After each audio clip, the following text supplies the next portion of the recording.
Oi, pessoal, tudo bem? Na aula de hoje, nós vamos aprender sobre o movimento retilíneo uniforme, corpos que se movem com velocidade constante em linha reta.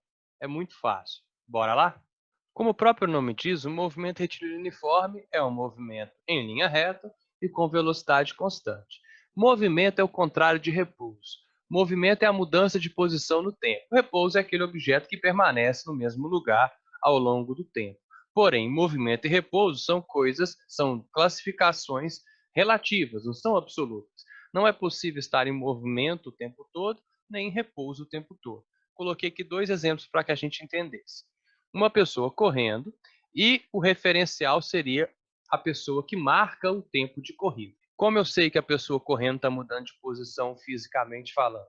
Ora, no começo ela está na posição 100 metros e depois, de algum tempo, ela vai parar na posição 200 metros. Em relação ao referencial, ela mudou de posição.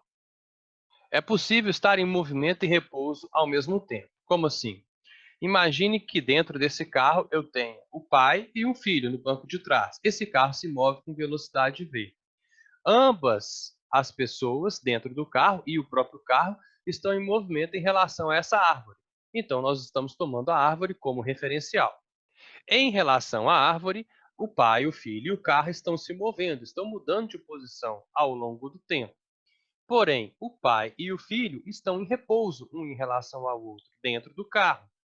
Ambos estão em repouso também em relação ao carro. Por quê? Toda hora que o pai verifica a posição do filho no espelho retrovisor, ele está no mesmo lugar. Toda vez que o filho olha para o pai dirigindo, o pai se mantém no mesmo lugar. Então, eles estão em repouso em relação um ao outro, em relação ao carro, e todos os três corpos, pai, filho e carro, estão em movimento em relação à árvore. O caminho percorrido, ou a trajetória, ela depende do referencial. Também vou dar dois exemplos. Um avião se move para a direita com velocidade v e envia para essa pessoa uma caixa de ajuda humanitária. Ao soltar a caixa, essa sai do avião com a mesma velocidade do avião. E ao tocar o solo, aos pés da pessoa que recebeu a caixa, ela para de se mover. Em relação à pessoa que recebeu a caixa, a trajetória dela foi uma parábola. Porém, em relação ao piloto do avião, a trajetória da caixa foi vertical e para baixo. Quando eu tomo a pessoa como referencial, a trajetória é parabólica. Quando eu tomo o avião como referencial, a trajetória é vertical. Mais um exemplo. Imagina que uma pessoa esteja caminhando para a direita enquanto outra observa esse movimento parada em repouso. Ao caminhar, a pessoa arremessa uma laranja para cima e essa retorna na sua mão logo após alguns segundos. Para a pessoa que estava parada, a trajetória da laranja foi parabólica. Por quê? Quando a pessoa em movimento arremessa a laranja para cima, essa acompanha o movimento da pessoa para a direita à medida que sobe e desce, formando uma trajetória parabólica. Mas, para a pessoa que arremessou a laranja, ela simplesmente subiu e desceu, já que a laranja acompanhava o movimento dela para a direita. Ela subiu e depois desceu, retornando às mãos da pessoa. Ou seja, o caminho percorrido, a trajetória, depende do observador. Existem dois tipos de movimento, um movimento progressivo e um movimento retrógrado. Desenhei duas pessoas correndo na mesma pista de corrida para exemplificar essa definição. A primeira pessoa corre e, à medida que ela se movimenta, à medida que o tempo passa, os espaços vão progredindo. Ora ela vai estar no 110, ora ela vai estar no 120, no 130, no 140 e assim por diante. Por isso, o movimento dessa pessoa de cima é progressivo. A pessoa de baixo, à medida que ela se movimenta, à medida que o tempo passa, as posições dela vão diminuindo, ela está regredindo, retrocedendo nas posições. Ora, ela vai estar no 140, no 120, no 100, no 80, no 60 e assim por diante. Por isso, o movimento dela é um movimento retrógrado. Para o movimento progressivo, o deslocamento é sempre positivo, ou maior do que zero. Exemplo, imagine que essa pessoa saia do 100 e se mova com a velocidade para a direita até chegar no 140. O deslocamento dela é a posição final dela, 140, subtraindo a posição inicial, 100. Para a posição final, nós vamos usar a letra S e para a posição inicial, nós vamos usar a letra S0. Para calcular o deslocamento, então, basta fazer a variação da posição. Ou seja, a posição final menos a posição inicial. 140 menos 100, que vai dar um resultado positivo, de 40 metros. Se eu fizer a mesma coisa com o movimento retrógrado, o deslocamento vai sempre dar um valor negativo ou menor do que zero. Vamos supor que essa pessoa saia do 160 e vá parar lá no 110. Ou seja, a posição final dela é 110 e a posição inicial dela é 160. Dessa forma, se eu faço o cálculo para o deslocamento desse movimento retrógrado, vocês já devem ter percebido que ele vai dar um valor negativo. Porque se eu pegar a posição final menos a posição inicial, eu vou subtrair um número maior de um número menor. Dessa forma aqui. 110, que é a posição final, menos 160, que é a posição inicial. Ou seja, menos 50 metros. Movimento progressivo, os deslocamentos são positivos. Movimento retrógrado, os deslocamentos são negativos. Por isso que, no movimento retrógrado, nós temos que sinalizar a velocidade com um valor negativo, já que a velocidade é a relação entre o deslocamento e o tempo de um móvel.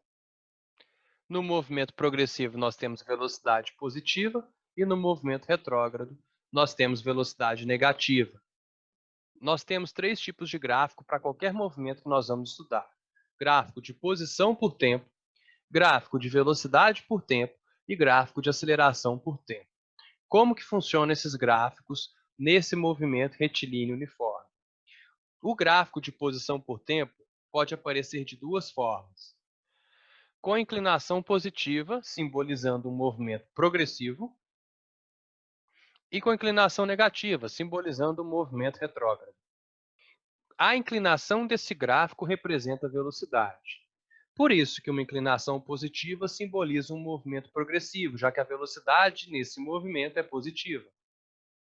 E, no movimento retrógrado, a inclinação é negativa, porque nós já vimos que a velocidade nesse tipo de movimento leva ao sinal de negativo. Quanto mais inclinada essas retas forem, maior vai ser a velocidade do móvel. Beleza? Os gráficos de velocidade por tempo podem aparecer de duas formas. Acima do eixo x quando o movimento for progressivo, porque nós temos velocidades positivas, e abaixo do eixo x quando for um movimento retrógrado. Vale lembrar que os gráficos de velocidade por tempo não têm inclinação nesse movimento retilíneo uniforme. Por quê? Porque a velocidade é constante, ela não aumenta nem diminui. Por isso, nós vamos ter sempre uma linha horizontal acima do eixo x ou abaixo do eixo x. Dessa forma, o gráfico de aceleração vai ter sempre um valor zero e constante, significando que a velocidade nesses dois movimentos, tanto retrógrado quanto progressivo, ela é constante. Por isso, o movimento é uniforme, não existe variação de velocidade. Nós temos algumas equações para trabalhar no movimento uniforme. Vamos começar da esquerda para a direita. Velocidade é deslocamento por tempo. Velocidade é a relação entre o deslocamento e o tempo. Por isso que quando o deslocamento é positivo, o movimento é progressivo. E quando o deslocamento é negativo, o movimento é retrógrado. Porém, essa relação é uma relação vetorial. Essa velocidade é chamada de velocidade vetorial média.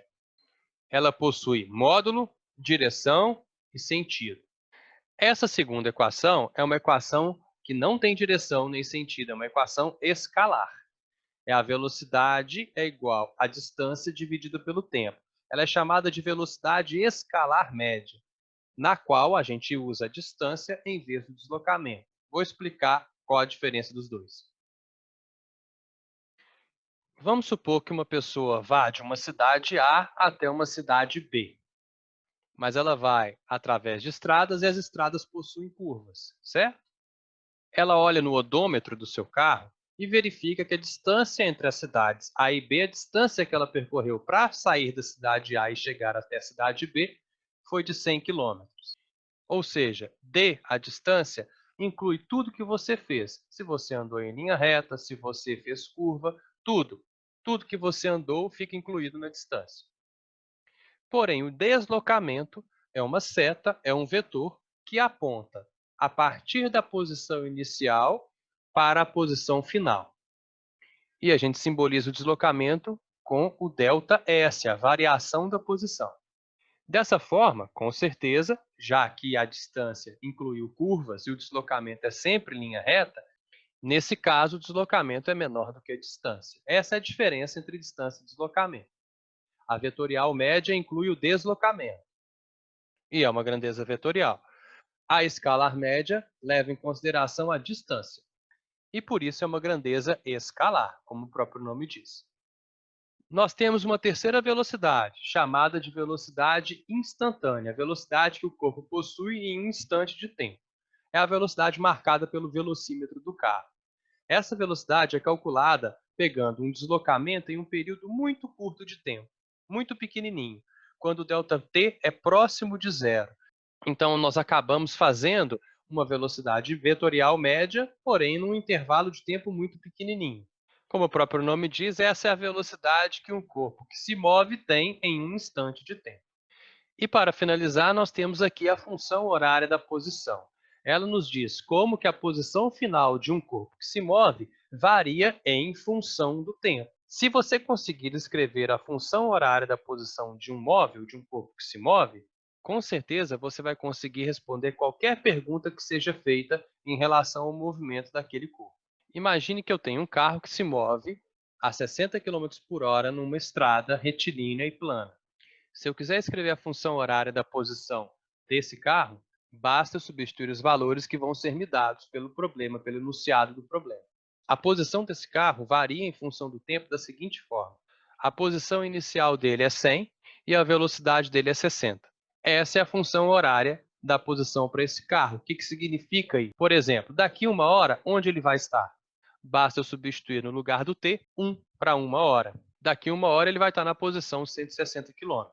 Ou, quanto tempo ele vai demorar para chegar na posição 280? Basta eu substituir no S de posição. O 100 passa subtraindo do lado esquerdo da equação, fica 180 igual a 60t, t igual a 3 horas.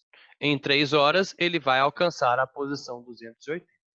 Quando nós trabalhamos com os gráficos, nós podemos identificar algumas variáveis que vão ser necessárias na função horária da posição dentro do gráfico. Por exemplo, o ponto onde o gráfico corta o eixo y é sempre a posição inicial do móvel.